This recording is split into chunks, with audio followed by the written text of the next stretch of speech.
Buenas tardes, estoy grabando este video para la asignatura Comunicación en los Negocios y el tema del cual estaré conversándoles son los derechos humanos.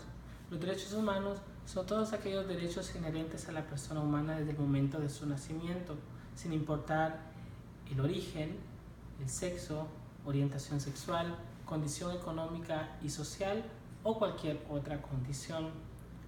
Los derechos humanos tienen principios.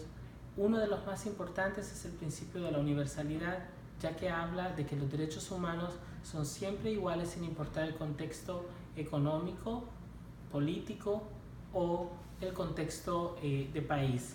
Esto tiene que ver mucho con el hecho de que los derechos humanos no varían de un país a otro, se mantienen siempre iguales y deben de ser respetados en igual medida.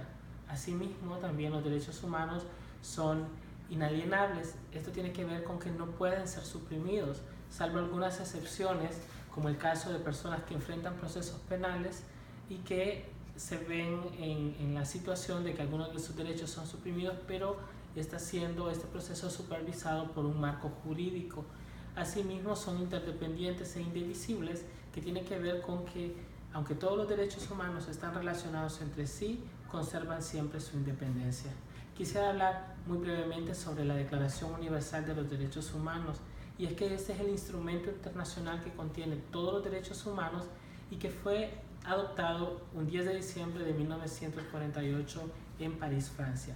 La Declaración Universal es el instrumento y marco jurídico que orienta a los estados al cumplimiento de los derechos humanos de sus habitantes y que también habla sobre los procedimientos a seguir en casos de violaciones de estos derechos y de cómo también poder reparar a las víctimas. Muy brevemente vamos a decir que los derechos humanos se dividen en tres grandes grupos: los derechos civiles y políticos, los derechos económicos, sociales o culturales y los derechos de los pueblos.